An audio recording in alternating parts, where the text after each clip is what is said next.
আপনি না, আপনি একজন ব্যাংকার মানুষ, আমার একটু বলেন, ওই ধাইনপুকুরের ভিতরে শাপলা আছে, মানুষ সেই শাপলা তুলে খায়। কলমি শাক আছে, কলমি শাক তুলে খায়। ওখানে মানুষ রাত্রি আছে, মানুষ আছে যে ওখানে আছে মাছ ধরে। আপনি একজন ব্যাংকার মানুষ, আপনি কি কাজ করছেন? এই এত দুর্গন্ধযুক্ত এই পায়খানা আপনি এই রাতের আধারে আপনি কিভাবে ওই উন্মুক্ত জায়গায় ঢেলে দিচ্ছেন? হ্যাঁ, কি করছেন আপনি? আপনার পৌরসভায় বললে আপনার পৌরসভার থেকে আপনার এই পরিষ্কার করে দিয়ে দেয়। আপনি কি করছেন বলেন তো? হ্যাঁ, কালকে আমি পৌরসভায় কমপ্লেন দেবো। আপনি কি করছেন বলেন দিনি? না, আপনি এই এলাকার উন্নয়নে 100 টাকা খরচ করতে চান না।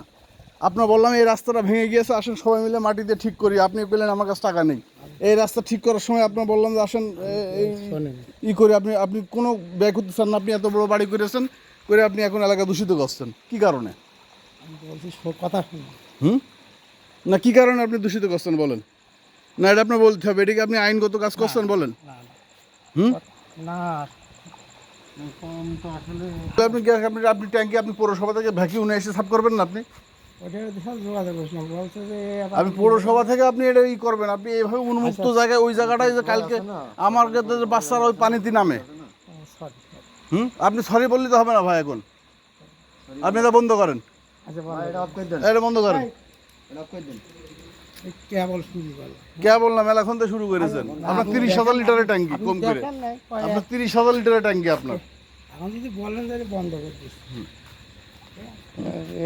আপনি এই রাস্তাটা যখন ভেঙে পুকুরের ভেতর ছিল এগুলো আপনার বললাম যে ভাই আসেন কয়টা টাকা দিয়ে সবাই মিলে একসাথে সারি। আপনি রাজি হননি।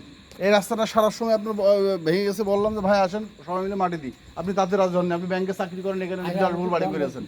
কি কারণে আপনি এলাকার উন্নয়নে আপনি 100 টাকা ব্যয় করবেন না, অথচ আপনি এলাকা দূষিত করবেন? কালকে ওখানে বাচ্চা কাচ্চারা পানিতে নামবে, কি অবস্থা হবে ওখানে? বন্ধ করে